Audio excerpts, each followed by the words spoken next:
Okay, so for today's presentation, as president of the American Chemical Society, Professor Bassam Shakhashiri charged a commission to undertake a thorough and comprehensive review of graduate education in the chemical sciences. They reported that while much of the world of graduate education in the chemical sciences is healthy, graduate education, quote, has not kept pace with significant changes in the world's economic, social, and political environment since the end of World War II. They offered what they called substantial changes to graduate education. Today, Dr. Shakhashiri will discuss the context and recommendations of the report and fundamental questions that he asked the commissioners to address. And I think there are questions that all of us in this room and many of our colleagues would be interested in addressing as well. Those were, what are the purposes of graduate education in the chemical sciences? For many of us, what is the purpose of graduate education, ...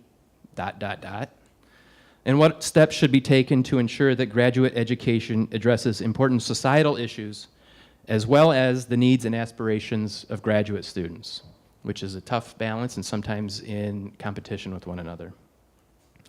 Dr. Shakhashiri will use this report as a point of departure for today's discussion, and especially with a small group, I think part of the point is that it would be a discussion. So if you have colleagues that would be interested in today's talk, we'll put it on our website and let you know when that's available. But right now I'd like to just give you a quick background and bio, not too much, on Dr. Shakhashiri. Because he is the first holder of the William Avieu Distinguished Chair for the Wisconsin Idea.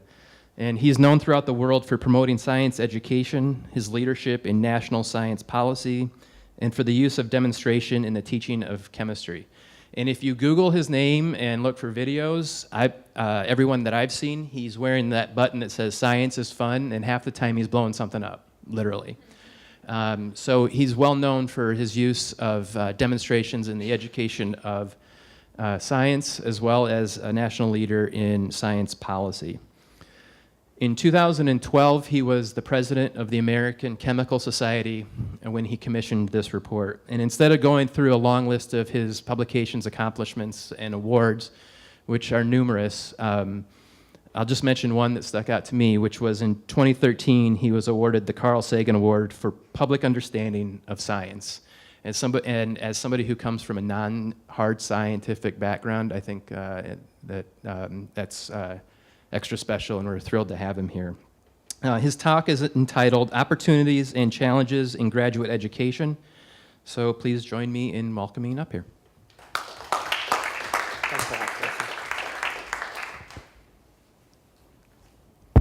Thank you very much. Good afternoon, everyone, and welcome to what I hope will be the first in a series of conversations that we will engage in having at UW-Madison about the future of research and the future of education, in particular the future of graduate education and graduate research.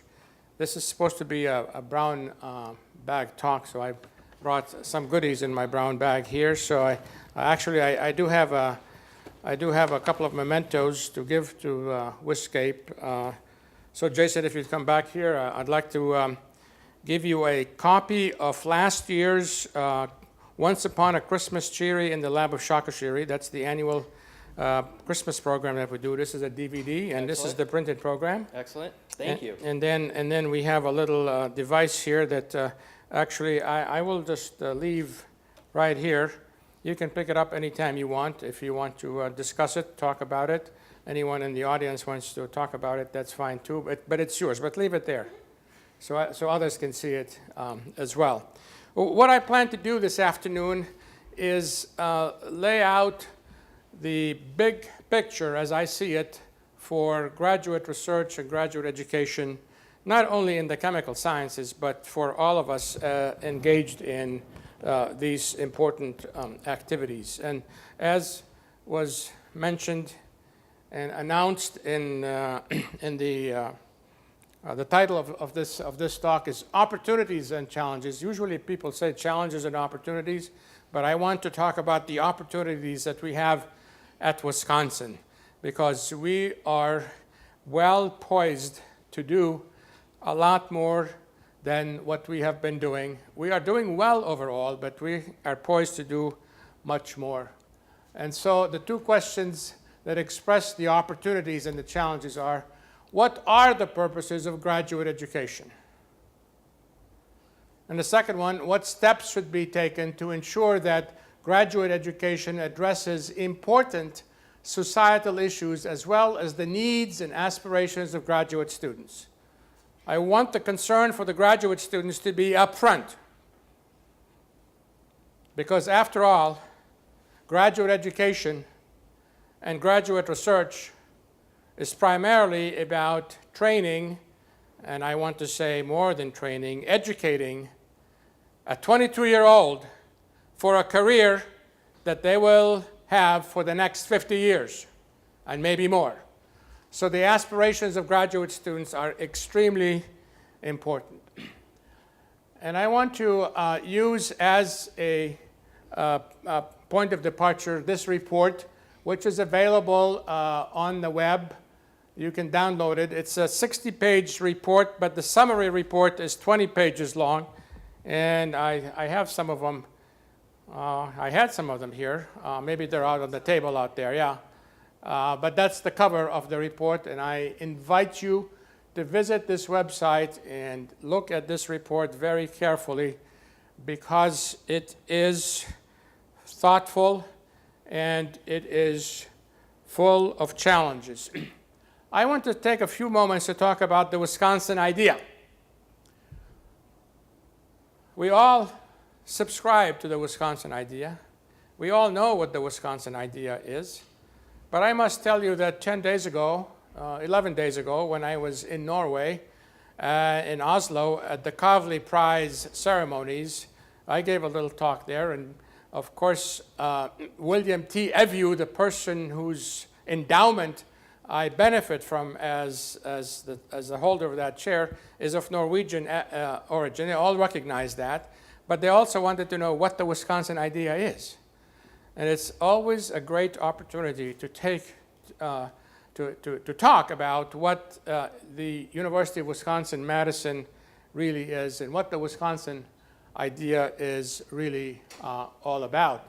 And I invite you to think about not only the Wisconsin idea as it was announced over 100 years ago, but how we have recently reinvented the Wisconsin idea to say it's not only the boundaries of the university or not only the boundaries of the state, but the boundaries of the country, indeed, going all around the globe.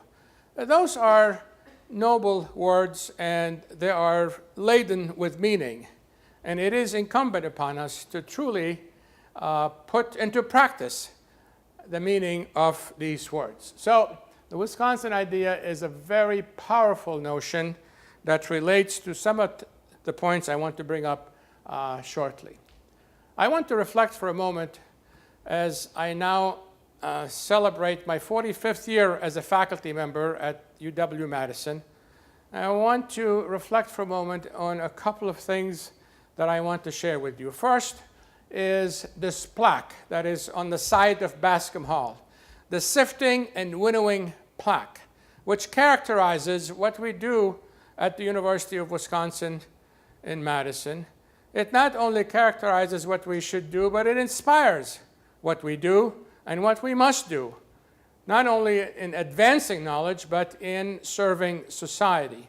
And that is our determination to freedom of expression, to freedom of inquiry, and to responsibility in sorting out the different aspects of the research that we do and the different aspects of the education that we do.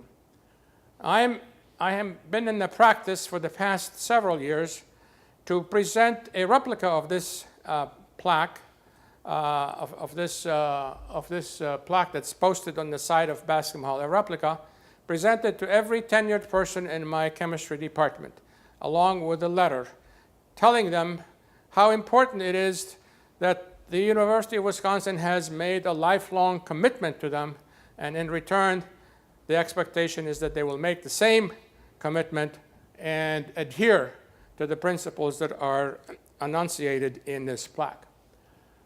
I also reflect on what Dean Mark Ingram said. He was Dean of LNS from 1942 to 1961, and I met him later in life after he retired, and he said, among other things, the desirable qualifications of faculty members are integrity of character and scholarship, period. Integrity of character and scholarship. Both must be present if the faculty member is to be useful to the university, and of course other qualities will enhance their usefulness. This is one of the hallmarks that we enjoy as faculty members at the University of Wisconsin. That is, we live with full integrity and we engage in scholarly activities. And that, of course, means that we are respectful, we are trusted, we are trusting, and we have confidence in what we do. And I suggest to all of us that we think about those true human traits and how important they are in all aspects of human interactions. The element of respect, the element of trust, and the element of confidence. Parents of the students trust us with their children as they send us to the University of Wisconsin-Madison. They have confidence in us that they will be treated well, that they will be educated, that they will be transformed into learned individuals upon graduation. And of course, they show respect to the institution. And in turn, we have to be respectful of everyone that we interact with. And when I talk about respect, I don't mean respecting somebody else's idea. I mean respecting that person as a human being. We may disagree with the ideas. We may think they are terrible ideas. We may think they're good ideas. But the element of respect is very important now. And I'll come back to that in something that I want to say about research and graduate education. So now I want to ask you a question, and it is this. What differentiates our society now from all previous societies? What's the one thing that you can think of that differentiates society today from all previous societies? From society 50 years ago or so when I came to the United States from my native Lebanon, society 100 years ago, 500 years ago. This is not a rhetorical question. I would like some answers to it. What is it? Speak out. Just speak out loud so we can hear you. Technological innovation. I'm sure each one of us can make a list of at least half a dozen entries that would be a response to this one question. The one thing that differentiates society today from all previous societies. In the interest of time, I will tell you what my answer is. Science. And its twin, technology. A long time ago, our ancestors were very good at technology. They built cities, built canals, pyramids, invented the printing press, used electricity before we discovered the electron. Huge, fantastic advances were made technologically. But nowadays, it is science that drives technology. And it is science that is key to human progress. And that is the essence of what I really would like to build on when we talk about advancing graduate education and research in all aspects, not only in the chemical sciences. I speak with some small authority about the chemical sciences, but I think the ideas are applicable elsewhere. In fact, I will tell you that when this report was issued, this is the summary report, may I? Within 3 days, I received calls from the White House, from OMB, from the Office of Management and Budget, from the Office of Science and Technology Policy, from NSF, from NIH, asking what this report is all about and wanting a briefing. Of course, we promptly did those briefings. One of the invitations was from the Council of Scientific Society Presidents. So we presented that briefing, and immediately after the briefing, we were besieged by the presidents of the different societies, scientific societies, who said, we're going to take this report, we're going to take the word chemistry out of it, we're going to put our discipline in there. Because the ideas are so powerful and are applicable to our higher educational enterprise in the United States. So science is the one thing, as far as I'm concerned, that differentiates us from all previous societies. We live in the most advanced scientific and technological society in the history of humankind. We are fortunate, but we also have awesome responsibilities. Society is in two sectors, the science-rich sector and the science-poor sector. Who's in the science-rich sector? Colleges and universities, parts of industry, the national laboratories. Who is in the science-poor sector? Everyone else. And the gap between those two sectors is widening at a very alarming rate, to the detriment of both sectors. This is the 1% and the 99%, if you want to use a different analogy here. Those of us in the science-rich sector have an awesome responsibility, not only to ourselves, but to the people in the science-poor sector. We have this responsibility for many profound reasons, which we can discuss, and we should discuss. But I want to mention one crass reason as to why those of us in the science-rich sector should care about the science-poor sector. And the crass reason is, as you all know, the people in the science-poor sector pay for those of us in the science-rich sector to do our research. And we owe them the best we can offer. So I make a differentiation between scientific competence or scientific expertise and science literacy. Scientific competence and expertise refers to the skills that the scientists have as they carry out the research activities, as they define problems, as they secure funding for solving some of those problems, as they publish their results. Science literacy, on the other hand, refers to the general appreciation of science without a deep understanding of chemistry, physics, biology, or whatever science you're talking about. I'd like to give an analogy in this connection as to why it is very important for us to be concerned about development of scientific experts and also development of science literacy among the public at large. I know as a classroom teacher the risk of using analogies. The students remember the analogy, but not the real thing that you're talking about. So this analogy comes from sports. Just as we have professional baseball players, football players, hockey players, and so on, we also have sports fans. Without those sports fans, the entire professional sports enterprise would be nothing. And you know, that's not an exaggeration. So that's what we need. We need scientists and we need science fans. And we want to make sure that those science fans are following what's going on the scientific field. We don't want them to be sitting in the stands as passive spectators. We want them to be engaged in the process. Some of them might even show up on the playing field and become scientifically experts and become scientifically competent. They might become scientists.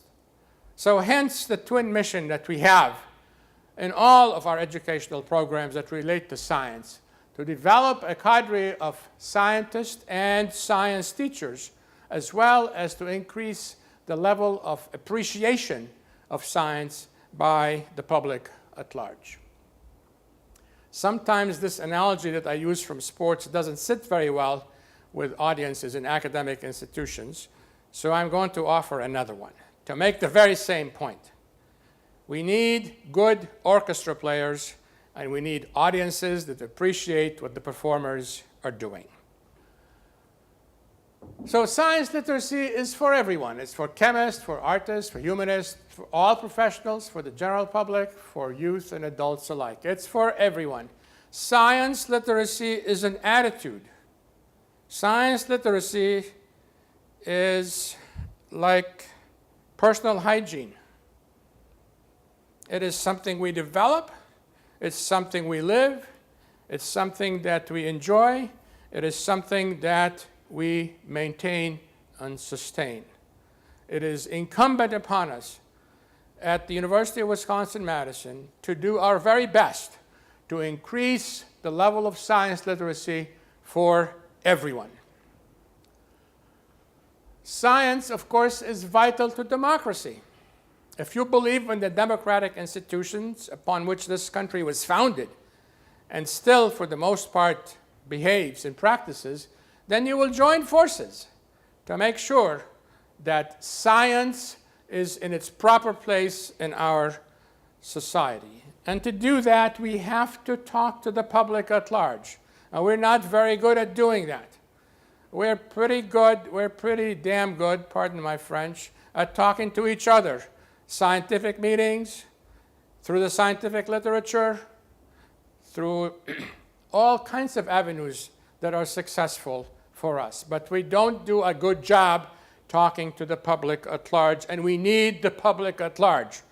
We need them because not only for the support that they give us, but we need them to be members of society responsible for the well-being of the planet that we live on and for other members in society. This was said a lot more in a more powerful way than I know how to say it by President Lincoln, who said, "Public sentiment is everything. With public sentiment, nothing can fail. Without it, nothing can succeed." You think about that in terms of our mission in our graduate programs as we educate future scientists and make sure they not only develop the technical skills that are needed to do the research, but they are responsible citizens in the society that we all belong to. So, the Industrial Revolution has been extremely successful in bringing our level of standard of living to a very high level.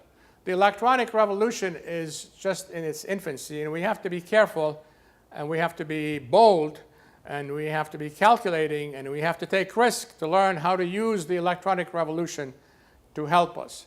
The Industrial Revolution is responsible for the great advances that we have in science and in technology. Name anything that you want. Advances in transportation, healthcare, communication, anything you want, quality of housing, it's all related to what happened since the Industrial Revolution. But since the Industrial Revolution, we've also learned a lot more about science and about doing scientific research, and that is what we really want to try to now segue into to talk about. It relates to graduate education. But first, let me mention the grand challenges that society and scientists face. The grand challenges and the question that we really have to deal with is how to help sustain Earth and its people in the face of population growth. I ask each one of you right now to think what you were doing 4.5 days ago. Just think about the moment 4.5 days ago. What you were doing 4.5 days ago. Because since that moment, the net increase in the world's population has been 1 million people. In the past 4.5 days, the net increase in the population of the world is 1 million people. You can do the arithmetic and figure out what that is on an annual basis. It's about 80 million people, which is the approximate population of Germany or the approximate population of Egypt. Two different countries in their advancement and in their use of technology. Finite resources. We have a lot of finite resources that we need to be concerned about. And I'm not talking about the rare earth metals that are in our electronic devices. Those, of course, are very rare. I'm talking about people around the globe not being able to do what I'm about to do. There are at least 1 billion people around the globe who cannot do what I'm doing right now. Take a drink of potable water. This is a grand challenge for us. It is a challenge that we have to deal with. The infrastructure for water in Madison, Wisconsin, in the city of Chicago, in Los Angeles, in Beijing, in Cairo, in every city around the world is at risk of collapsing within the next 50 years. This is one of the grand challenges that we really have to be concerned about. Malnutrition and obesity, they go together. Obesity is part of malnutrition. You know, the Green Revolution has been extremely successful in getting inexpensive crops and other inexpensive items that are additives to what we enjoy now. I'm speaking specifically, but not solely, about fructose being added to the soft drinks that we have here and the effect of such additives on health. Each one of those topics is a subject of a discussion by itself. A spreading disease, all we can think about right now is Ebola. But there are other aspects of spreading disease that are of great concern to us. And of course, UW-Madison, I know, is attending to some of these issues, but I think we must be doing more. Deadly violence. Violence, but not only deadly violence, but violence itself.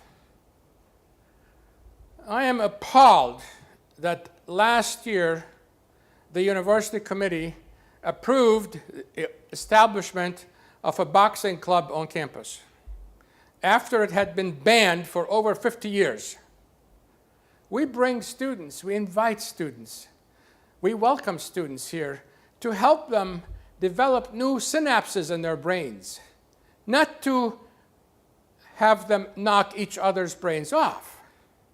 I am really appalled that this has happened. War. George Bernard Shaw said, among other things, the difference between us now in the 20th century, which is when he said it, and our ancestors in the Stone Age, the difference is the sophistication of the weapons. For an institution of higher education, we must be paying closer attention to the development of the individual as a human being, as a responsible citizen in society. Climate change. I'm going to talk a little bit more about climate change very shortly. But this last entry that I have here is the most important one to me, and that has to do with the denial of basic human rights, especially the right to benefit from scientific and technological progress. Because the scientific and technological progress is what can help with all of these elements that I've listed so far. And who is going to be working on these grand challenges? The graduate students that are in graduate school right now. Hence the connection between the report that was issued by the American Chemical Society and is also now a model for other professional societies and these grand challenges. All right, so I want to get to the report, but I wanted to put everything in context so that we who believe in the Wisconsin idea and we who live the Wisconsin idea really know who we are and where we're going. Two difficult tasks as we engage in our scholarly activities that we carry out with integrity. Science and society have what is essentially a social contract that enables great intellectual achievements, but comes with mutual expectations of benefiting the human condition and protecting the planet. This is in quotation marks because I said it. I just don't want any ambiguity about that. And I take responsibility for it. So they give us some support because we want to do some research, and they have some expectations. They should have expectations. Let me just take a moment to talk about Pasteur's quadrant. This is from a book published by Don Stokes in 1997, in an attempt to put together a picture that identifies the type of research that's being done and how the support for that research comes about. So scientific complexity on this axis is exemplified by what Niels Bohr did, pure basic research. On this axis, social utility, Thomas Edison, pure applied research, and Pasteur is in this quadrant right here, to use inspired basic research to solve certain problems. We don't live in an ivory tower here by ourselves. If scientists were to support other scientists in doing their research, there are not enough of us to provide the money for that. We rely on the largesse of the people in the science poor sector, and we must pay attention to them, full attention to them. Of course, we need social utility, of course, and we need to be concerned about the sources of funding and how we justify the sources, to the sources of funding, why we're doing the research. So, I say, in a free and civil society, people must be virtuous as well as technically skilled. And that, to me, is a driver of what goes on, should go on in graduate school.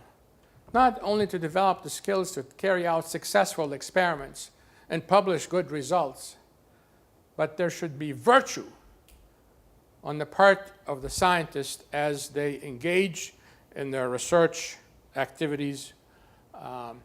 We must assure that the next generation of scientists is both highly skilled technically and properly educated to carry on their scientific and educational work for the common good of society.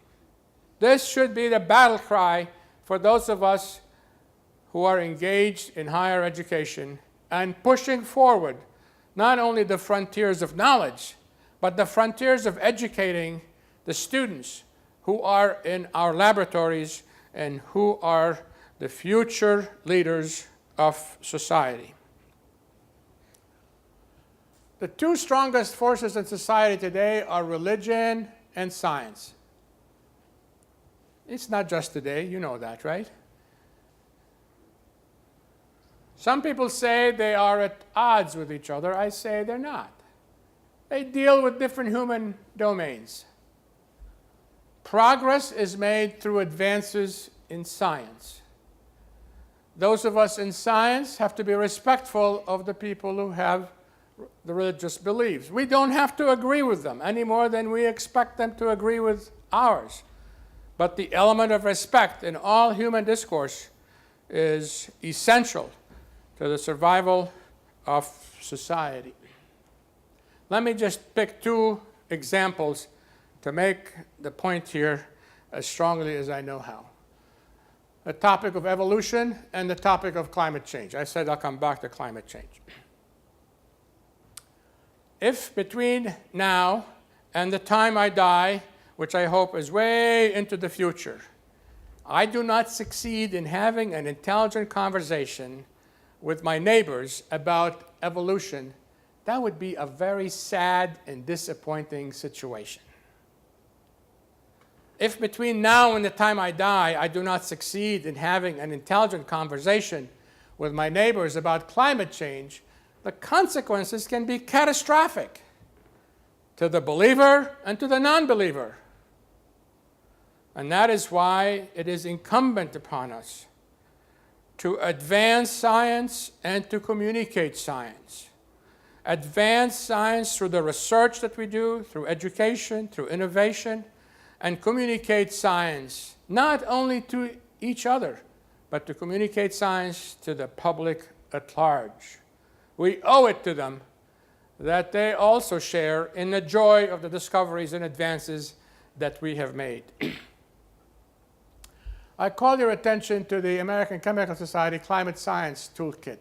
It is intended for anyone who has a bachelor's degree, and it is a toolkit with tools in it, of course, to better understand and communicate climate science.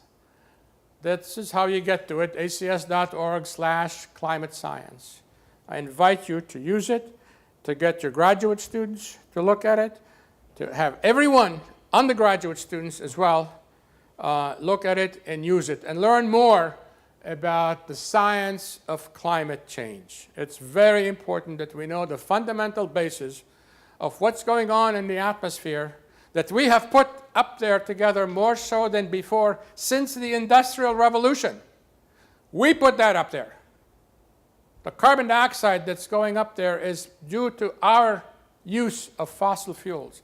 We're not going to stop using fossil fuels, but there are efforts that we can employ to mitigate and to help reduce our carbon footprint, because the consequences are really, really very, very serious. So, now I want to talk for a moment about scientist-citizens, because that's what I believe all scientists should be, and all future scientists, that is the graduate students, should be. I am going to discuss the report, but I wanted to put the report in this important context so that we all understand why we did this and what we should be doing. So a scientist-citizen, by the way, it's not a citizen scientist. There's a big movement around the country to have citizens do some science. When you close down your laptop, for example, people in SETI, the search for extraterrestrial intelligence, would like to pick up some signals and so on. There are other aspects of it. There are citizens collecting some data. I'm talking about a scientist-citizen. I'm talking about a person who is a scientist who engages in the types of activities that I have been mentioning so far. Let me give you an example of who I mean by being a scientist-citizen. So Linus Pauling was a scientist-citizen. Rachel Carson was a scientist-citizen. You don't have to be a Nobel Prize winner like Linus Pauling is, or dead, as both of them are, to be a scientist-citizen. You can be a scientist-citizen now. There are some more people. Sherry Rowland, who called attention to the ozone layer destruction. Norman Borlaug, the father of the Green Revolution. All four of those are deceased. Jane Lubchenco, a scientist at the University of Oregon. Rush Holt, a physicist who's a member of Congress. Maxine Singer, who was president of the Carnegie Institution for the Advancement of Science. Jim Hansen, who keeps calling attention to the issues related to climate change. And so does Susan Solomon. But you see, there's a lot more room down here to add your names here. You don't have to be a recognized, highly distinguished scientist to be a scientist-citizen. Every person who gets a PhD or a master's degree from the University of Wisconsin-Madison should become a scientist-citizen if they are in the sciences or engineering disciplines. We come to the report now, so that you have a feeling as to why this report was put together. This report is the product of a group of 22 very distinguished individuals, members of the National Academy of Sciences, recipients of the Medal of Science, presidents of universities, chief technology officers, faculty members, 22 of them. Their names are in the back of the report, and they're easily recognized. It's a very, very outstanding group in their individual accomplishments, but they each know all the answers to all the questions that you can think of, and even the ones that you can't think of. They all succeeded in voting on every word that you see in that report, which is a major, major accomplishment, recognizing the consequences of not doing anything. Well, doing anything about what? Doing anything about graduate education in the chemical sciences. So the question, of course, was, it was asked, what are the purposes of graduate education in the chemical sciences, and how do these address important societal needs and the needs for and aspirations of graduate students in the chemical sciences? That's what the report deals with. And came up with part of the tasks that they looked at and I asked them to consider fundamental, comprehensive, and systemic changes suitable for graduate education in the chemical sciences. You consider them and suggest actionable approaches for enhancing the quality of graduate education at all institutions. I wanted to pay attention to the last emphasis here. All institutions, not only the major research institutions. There are over 200 PhD granting institutions in the United States. And for the most part, they all try to do the same thing, not recognizing regional needs or state needs, not taking into account some of the issues that I have raised before. So they came up. I told, here were the expected outcomes included proposing, I said radical, changes to best use our country's vast educational, industrial, and government resources to successfully prepare students for their professional careers to face changing human needs over the next 50 years. The 22-year-old who just entered UW-Madison as a graduate student, we're talking about their life for the next 50 years. We must prepare them to carry out their research successfully and to benefit the human condition. Recommend coherent strategies for improving graduate education in the chemical sciences. Provide choices among viable models that can be adapted or adopted by a variety of institutions. One size fits all. It's not going to happen. It's not going to work. A graduate student gets a PhD degree from a major research university. They go to a different kind of university, and they want to do the same thing they learned in graduate school. There's no adaptation to the needs in that location. Why? Because they haven't been trained, I dare say, educated. I make a distinction between being trained and being educated. Greatly influence national policies and practices in support of graduate research and education, and then influence graduate education in other disciplines as well. Well, it happened. I told you what happened with the Council of Scientific Society presidents. So the answers to the big questions. Here are the answers they came up with. The purpose of graduate education in the chemical sciences, the primary purpose of graduate education is education. It's not increasing the length of the brag sheet of the major professor. I'm not mincing any words here. The proper first focus is to educate students to solve problems in society, including the effective education of the succeeding generations. And they gave 10 purposes transcending the individual and 6 purposes focused on the individual. They are lifted out of the report on these sheets that you have on the table in front of you. Okay? That's there. I'm not going to go through each one of them here, but I'm happy to discuss what you would like to discuss about these answers to the 2 big questions. What are the purposes of graduate education, in this case in the chemical sciences? And how do they relate to societal needs and to the aspirations of graduate students? Very smart people enroll at our institutions here. We should help develop their smartness so that they engage in meaningful, purposeful activities that, of course, enriches the base of knowledge that we have, but also serves society. So there are 5 conclusions, 32 recommendations.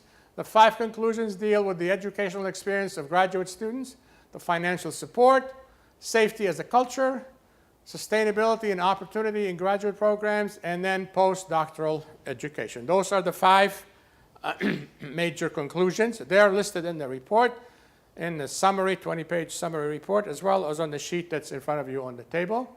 I want to go through those rather quickly. Action is required on the part of who? Faculty members, deans, provosts, and presidents. The most important group in this is the faculty. The faculty are the custodians of the programs in which the graduate students enroll. The faculty have the responsibilities and the obligations to educate those students. The faculty are the institution. Students come and go. Deans come and go. Provosts come and go. Chancellors, presidents come and go. The faculty stay. The faculty are the institution.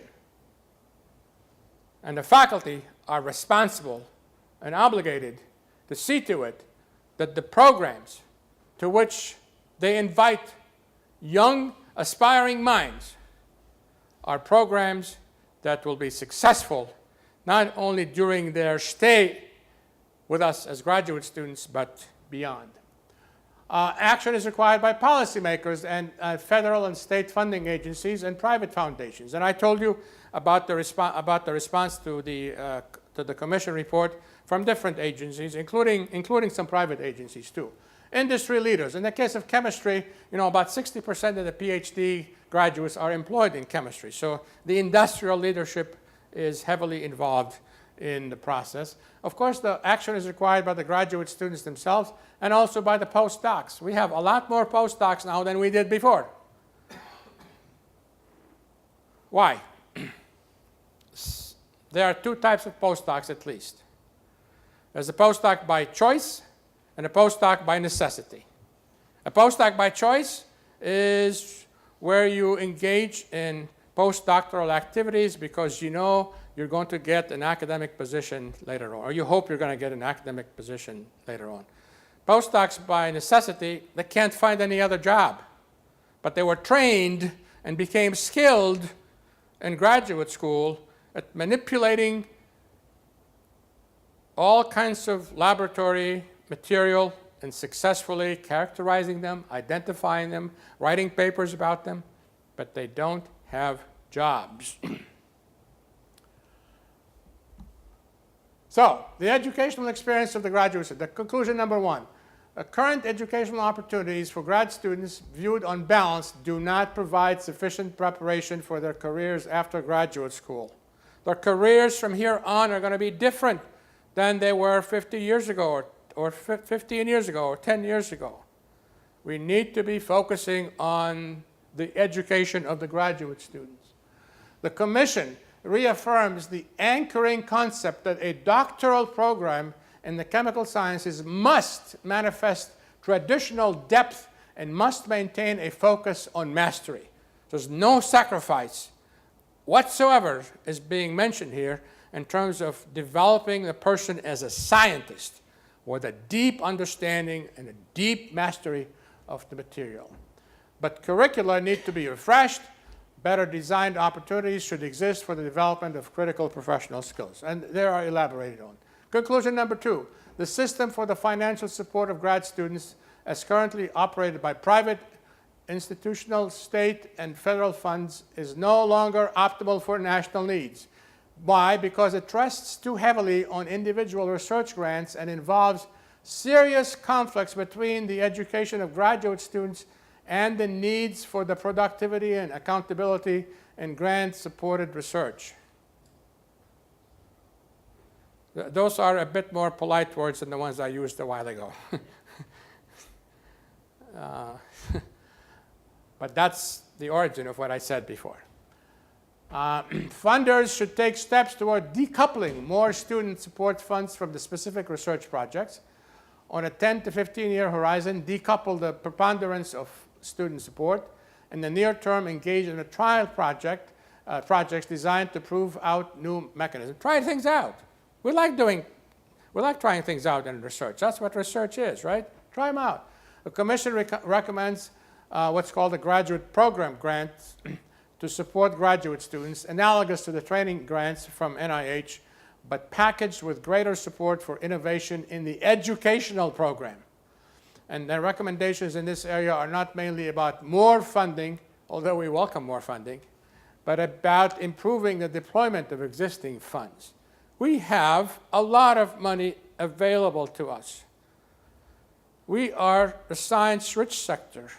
We don't have enough money for everything we want to do, but we have a lot of money, so we should be thinking about how it is deployed to truly educate the graduate students and help them be part of the advancement of the human condition.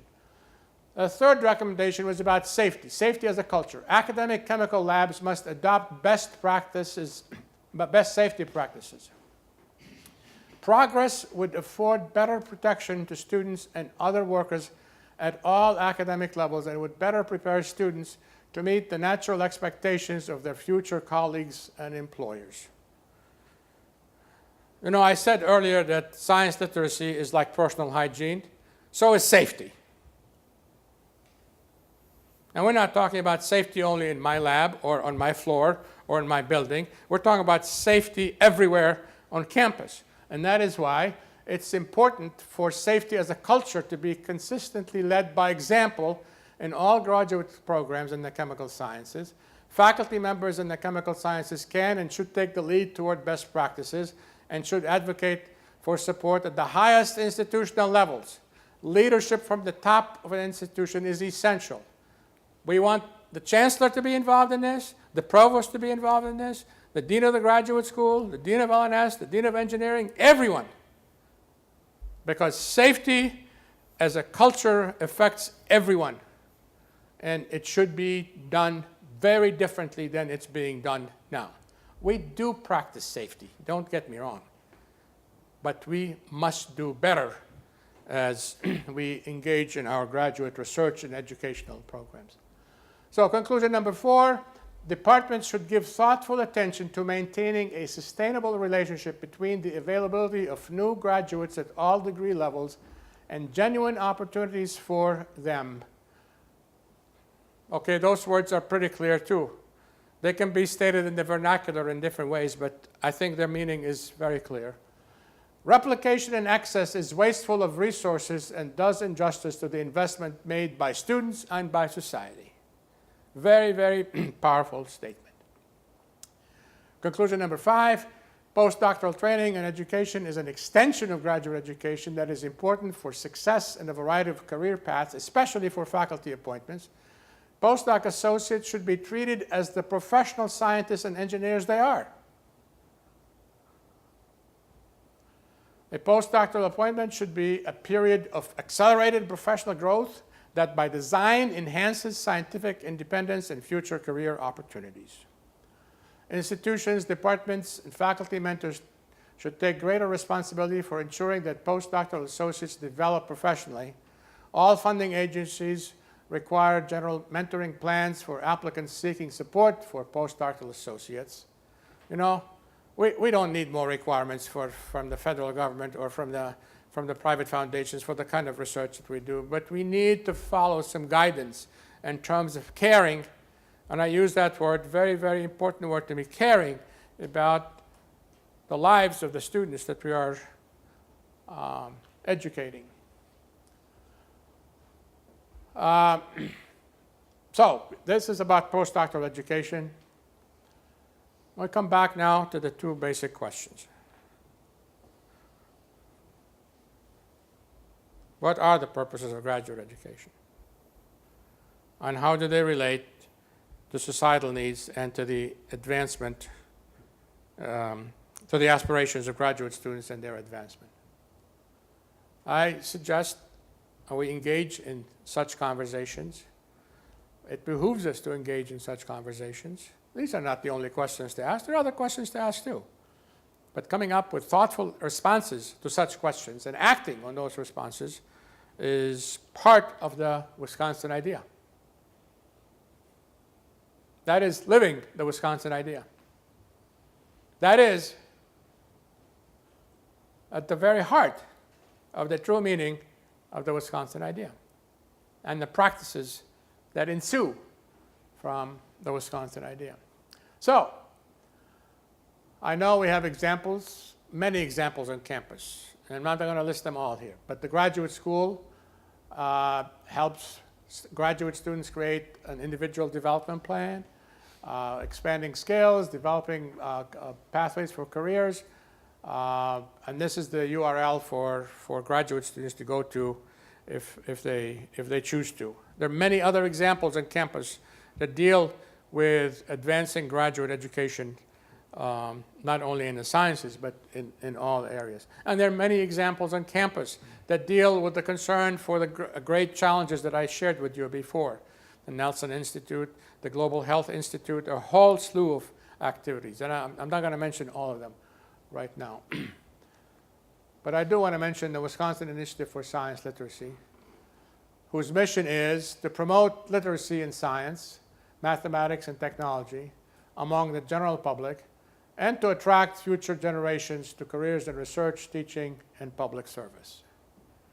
That's the group that I belong to. That's the group that I work with. Of course, I invite you to consider this suggestion, this activity that we engage in. The Wisconsin Initiative for Science Literacy awards $250 to graduate students to promote the communication of science. All PhD chemistry students, candidates, are encouraged to include a chapter in their PhD thesis communicating their research to the non-specialist. And we give them $250 if they do it. And I will tell you, the chapters are posted on the website. You can go look at them. Some of them are very good. Some of them are not so good. Some of them can benefit from some coaching from some in developing the chapter. And I will tell you that there are over 22 of them. 9 out of 10 have told me they did this not because of the cash award, but that caught their attention. And so the goal is to explain the candidate's scholarly research and its significance to a wider audience that includes your mother, grandfather, your friend, civic groups in your area, newspaper reporters, people down the other end of State Street, and members of the U.S. Congress. That's the idea. You spend 4, 5, sometimes 6 years working on something. You're into it. Take a moment out and explain the great joy that you had in doing that research. And do it in such a way that can be easily understood by the public at large. When Tammy Baldwin was a member of Congress and came to the chemistry department, this was about the time we started this. We gave her a collection of the chapters that were published at that time. And we continue to send these chapters or call attention to them to the funding agency, so they also, the program officer, can send them to Congress as they need to. So we come now to the discussion part and the questions and answers. I'm happy to engage in conversation with you. I really would like to be as inviting as possible to have many such conversations take place on campus in departments, especially among the faculty, maybe prodded by the graduate students, by the postdocs, invited by our administrators to engage in meaningful conversations about graduate education and research in all areas. And of course, you're always welcome to visit our website and learn more about the variety of activities that we engage in the Wisconsin Initiative for Science Literacy. So thank you very much for your attention, and I'm very happy to respond to questions and hear comments.